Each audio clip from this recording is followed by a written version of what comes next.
اگر کوئی عورت جنبی ہو لیکن غسل اتارنے سے پہلے ہی اسے پیریڈ آ جائیں تو کیا اسے پھر بھی غسل اتارنا ہوگا، یا کہ وہ غسل جنابت کو حیض سے پاک ہونے والے غسل تک کے لیے ڈیلے بھی کر سکتی ہے؟ پلیز وضاحت فرمائیں۔ نہیں ڈیلے کر سکتی میرے بھائی، یہ سخت معاملہ ہے۔ دیکھیں جو حیض کی وجہ سے غسل واجب ہوتا ہے عورت کے اوپر، وہ اللہ تعالیٰ نے اس کو ایک سرکمسٹانسز ایسے دیے ہیں کہ جس میں وہ غسل اتارے گی بھی تو غسل نہیں اترے گا، کیونکہ وہ پیریڈز مسلسل عموماً 7 دن تک، 6 دن تک، بعض کے 5 دن تک چلتے رہتے ہیں، اور اس کے لیے کوئی شریعت نے اسپیسیفائڈ ٹائم بھی نہیں بتایا کہ کتنے دن ہے۔ وہ ہر عورت کی اپنی عادت ہوتی ہے، اس کو عادت کی ٹرم یوز کی جاتی ہے، بعض کی 6 دن بھی ہوتی ہے، بعض کی 7 دن، بعض کی 8 دن بھی ہوتی ہے، بعض کی 5 دن بھی ہوتی ہے۔ لیکن غسل جنابت جو ہے یہ تو غسل بالکل الگ غسل ہے، یہ آپ کو اتارنا ہوگا۔ اگر حیض کی حالت میں جنبی والا معاملہ ہو گیا کسی بھی وجہ سے، ویسے تو حیض کی حالت میں مرد و عورت کا آپس میں ازدواجی تعلق حرام ہے، اگر کسی نے کر لیا تو وہ توبہ کرے گا، بڑا سخت معاملہ ہے، یعنی وہ انٹر کورس حرام ہے۔ وہ تو ابو داؤد ترمذی میں حدیث ہے، جس نے انٹر کورس کیا اس نے محمد صلی اللہ علیہ وآلہ وسلم کی شریعت کا انکار کر دیا، یہ بڑا سخت معاملہ ہے۔ لیکن بخاری مسلم میں یہ ہے کہ نبی علیہ السلام حالت حیض جب ہوتی تھی بیویوں کی تو ان کے ساتھ مباشرت کرتے تھے، مباشرت انٹر کورس نہیں، صحبت فرماتے تھے، اور اس میں الفاظ ہیں کہ وہ بیویوں کو حکم دیتے تھے کہ وہ تہمت باندھ لیں آزار بند سے، اور باقی حصے کے ساتھ نبی علیہ السلام مباشرت فرماتے تھے۔ اگر اس میں کوئی عورت اس ایکسٹریم پہ پہنچتی ہے کہ اس پہ غسل فرض ہو جاتا ہے جنبی ہونے کی وجہ سے، تو ایسی عورت پھر غسل جنابت ضرور اتارے گی۔ حیض والا غسل، وہ ظاہر ہے حیض والا غسل واجب ہی اس وقت ہوتا ہے جب وہ پاک ہوتی ہے، اس سے پہلے تو واجب ہی نہیں ہوتا، کرے گی بھی تو کسی کام کا نہیں، ویسے نائب علیحدہ بات ہے۔ لیکن جنبی والا غسل اس پہ اسی وقت واجب ہو گیا، وہ اس نے اتارنا ہے، یہ کریٹیکل ایشو ہے۔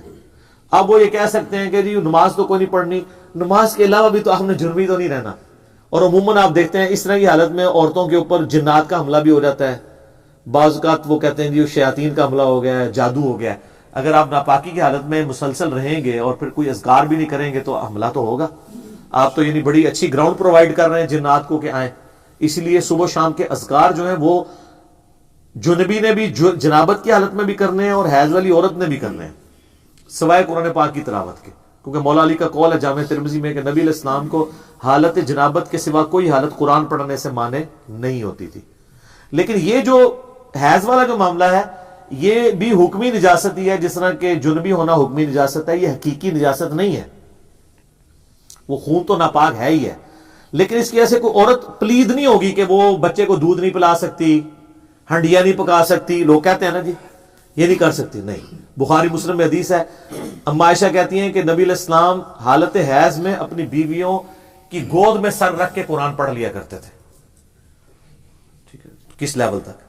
پھر مسلم شریف میں حدیث ہے، اما عائشہ کہتی ہیں نبی علیہ السلام نے مسجد میں سے مجھے چٹائی مانگی تو میں نے اس کھڑکی میں سے حجرے کی، تو میں نے کہا کہ میں تو حیض میں ہوں، تو آپ علیہ السلام نے فرمایا کہ حیض تیرے ہاتھوں میں تو نہیں گھسا ہوا، ٹھیک ہے، تو وہ باقی معاملات تو لے کے چل رہے ہیں۔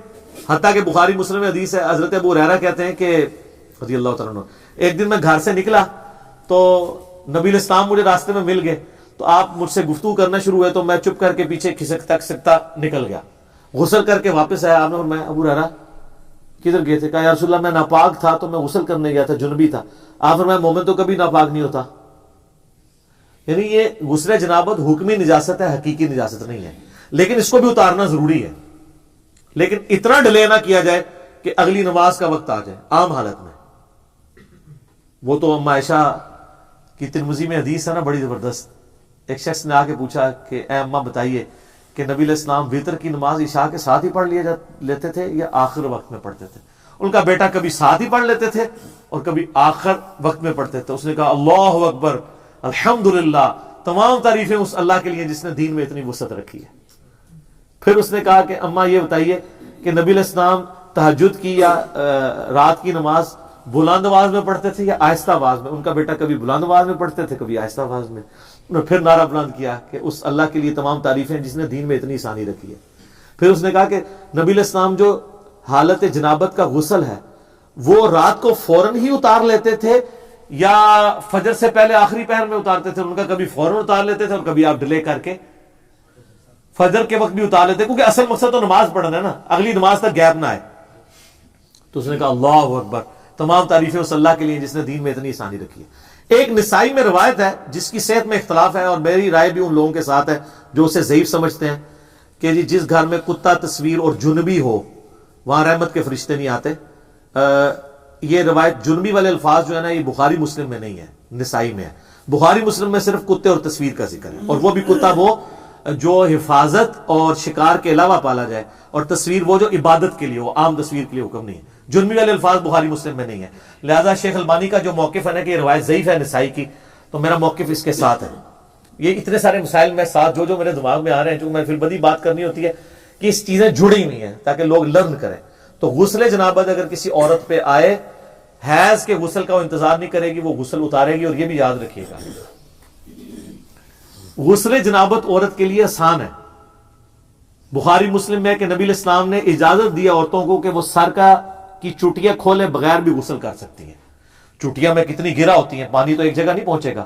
تو عام غسل کے لیے حکم یہی ہے کہ عورت سر پہ پانی بہا لے، اوپر اوپر جتنا بہ جائے تو اس کا غسل ہو جائے گا۔ لیکن جو حیض کا غسل ہے نا، وہ مہینے میں ایک دفعہ ہی مشکل غسل ہے، اس میں نبی علیہ السلام نے حکم دیا ہے، بخاری مسلم میں آتا ہے کہ بال کھول کے عورت غسل کرے۔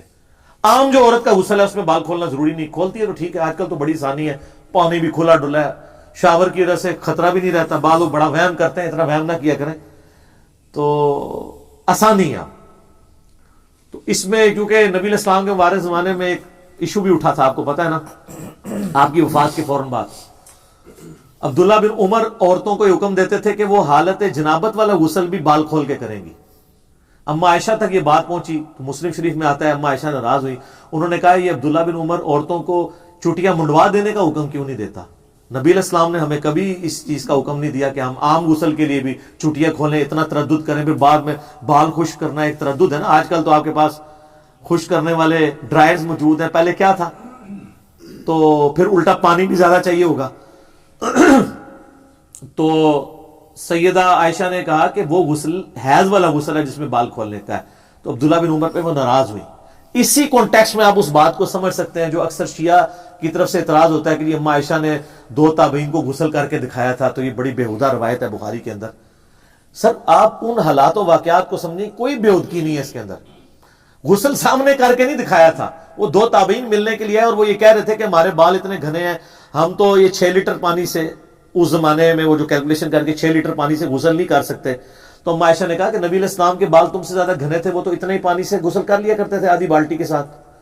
تو ان کو یقین نہیں آ رہا، تو اما عائشہ پھر ان کے سامنے آدھی بالٹی لے کے باتھ روم میں گئی، اور وہ کہتے ہیں یہ ایک موٹا پردہ تھا، اس زمانے میں اٹیچ باتھ پردے کے ساتھ ہی ہوتے تھے۔ آج بھی رائیونڈ اجتماع میں آپ چلے جائیں تو اسی طرح ہوتے ہیں، کوئی بندہ نظر آ رہا ہوتا ہے اندر سے، خام خواہ اس کو میں نے تماشا بنایا ہوا ہے، اور اس پہ کورٹ میں کیسز چلتے ہیں باقاعدہ۔ ہائی کورٹ، اسلام آباد ہائی کورٹ میں میں نے خود یہ کیسز، یعنی مجھے اس لیے پتا ہے کہ یہ کتنے اس کے اوپر فتوے اور 295 سی لگانے کی کوشش کرتے ہیں۔ وہ شیعہ نے کہ روایت بیان کر دی تھی، سنیوں نے مقدمہ کر دیا، انہوں نے حضرت عائشہ کی توہین کر دی ہے۔ تو وہ پھر وہ شیعہ کا جو وکیل تھا وہ بخاری شریف لے کے گیا کہ یہ روایت بیان کر کے انہوں نے حضرت عائشہ کی توہین نہیں کی، انہوں نے کہا کہ بخاری میں توہین ہوئی ہے، تمہاری بخاری نے توہین کی ہے۔ تو ہمارے نزدیک تو وہ بھی توہین نہیں ہے، آپ اس کانٹیکسٹ کو سمجھیں دین۔ آپ مجھے یہ بتائیے، آپ کا بچہ مسجد میں پیشاب کرے گا؟ 5-6 سال کا بچہ روک لے گا؟ نہیں کرے گا۔ لیکن بخاری مسلم اٹھا کے دیکھیں کہ صحابی نے مسجد میں پیشاب کر دیا، صحابہ مارنے کے لیے اٹھے، آپ فرمایا رک جاؤ، پیشاب تو اس نے کر دیا تھا، تسلی سے کرتا تو رہے۔ نبی علیہ السلام کے پاس سے آپ نے فرمایا مسجد پاک جگہ ہے، یہاں پیشاب نہیں کرتے، بات ختم۔ اور وہ اتنا خوش ہوا، وہ بدو تھا، پینڈو نیو مسلم تھا، وہ کہنے لگا کہ آپ کے اخلاق کتنے اعلیٰ درجے کے ہیں، اور وہ صحابہ کرام سے گلہ کر رہا تھا، تم مجھے مارنے آ رہے تھے اور نبی علیہ السلام نے مجھے بچایا ہے۔ اگر وہ مارتے ہو سکتا ہے اسلام ہی چھوڑ جاتا۔ پینڈوؤں کا کو پتا ہے کس ٹائم دماغ، قرآن پاک میں بھی آتا ہے نا کہ عرابی جو ہیں یہ بڑے سخت ہیں دین کی مخالفت میں، پینڈو لوگ۔ تو نبی علیہ السلام نے یہ سمجھا دیا، پھر آپ نے فرمایا ایک پانی کا ڈول لاؤ، وہاں پہ بہایا، دیٹس آل، ختم معاملہ۔ اب ہم کہ یار یہ کیسے ہو سکتا ہے؟ سب نیا نیا دین آ رہا تھا، لوگوں کو نہیں پتا تھا، لوگ لرن کر رہے تھے، اب تو دین ایوالو ہو چکا ہے نا۔ تو سیدہ عائشہ کو بھی اسی کانٹیکسٹ میں دیکھیں کہ انہوں نے لوگوں کو وہم نکالنے کے لیے ایسا کیا، گئیں ان کے سامنے غسل نہیں کیا، غسل کر کے واپس آئیں اور وہم نکالا کہ دیکھو کوئی ٹوٹی نہیں اندر لگی ہوئی, ٹوٹیاں کہاں ہوتی تھی, اسی بالٹی سے میں نہا کے آئی ہوں, اب تو یقین کرو کہ اتنے پانی سے غسل ہو جاتا ہے. یہ اما عائشہ نہ بھی کرتی تو ٹھیک ہوتا, ضرورت نہیں تھی یہ کرنے کی, لیکن وہ کیا ہے, اس کو اب بگاڑنے کی بھی ضرورت نہیں ہے. آپ یہ اختلاف کر سکتے ہیں کہ ایسا نہ کرتی تو بہتر تھا, بالکل ہم بھی کہتے ہیں کہ اتنا زیادہ ہم نکالنے کی ضرورت کوئی نہیں تھی, لیکن آپ اس دور میں اگر چلے جائیں کہ جہاں عبداللہ بن عمر جیسے لوگ کہہ رہے ہیں کہ عورت بال کھولے اور پھر آئلی زندگی نبی علیہ السلام کی ٹرانسفر کون کرے گی, سیدہ عائشہ ہی کریں گی نا. یہ اس امت کی امام ہے, اس امت پہ اما عائشہ کا احسان ہے کہ انہوں نے نبی علیہ السلام کی گھر کی زندگی روایت کی ہے. آپ حیران ہوں گے کہ اہل بیت کی شان میں بھی جتنی حدیثیں ہیں وہ اما عائشہ روایت کر رہی ہیں, چاہے پانچ طاق والی حدیث ہو وہ بھی اما عائشہ روایت کر رہی ہیں مسلم شریف میں, حدیث قصہ, ٹھیک ہے.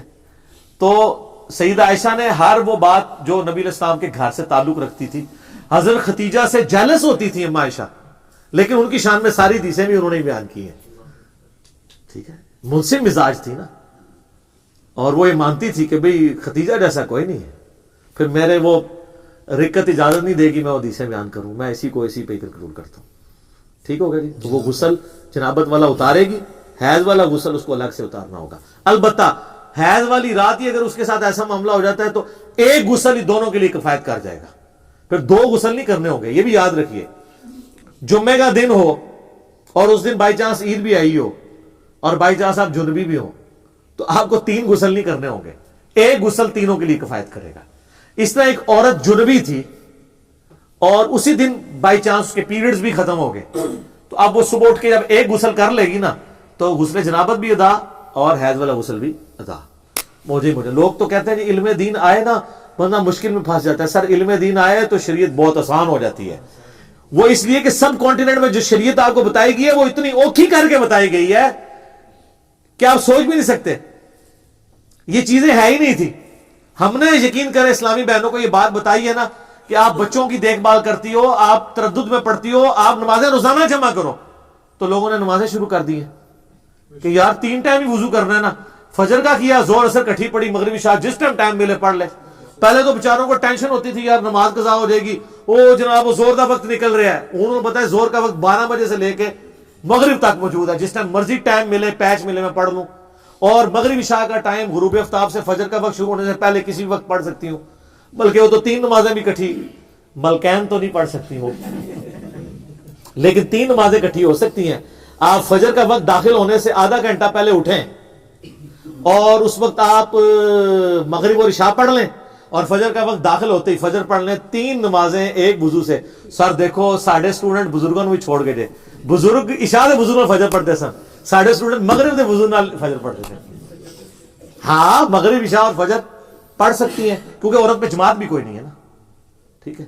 اور ملکین کا میں نے ذکر کیا, ملکین یہ ہے جو اس اکیڈمی سے نکلی ہے, وہ یہ ہے کہ آپ مغرب سے آدھا گھنٹہ پہلے زور اثر کو جمع کریں, اور پھر جب آدھے گھنٹے بعد مغرب آئے مغرب عشاء, یعنی ایک وضو سے 4 نمازیں.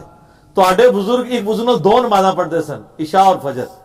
ساڈے جڑے لوگ نے اسٹوڈنٹ وہ ایک وضو نال 4 نمازاں پڑھتے ہیں, جمع کر سکتے ہیں.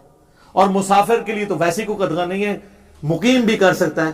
مسلم شریف میں 10 احادیث ہیں 1629 سے آنورڈ, میرا کلپ بھی ہے, نمازوں کو جمع کرنا حرام, سوالیہ نشان, وہ آپ دیکھ لیں تو آپ کو پتہ چل جائے گا.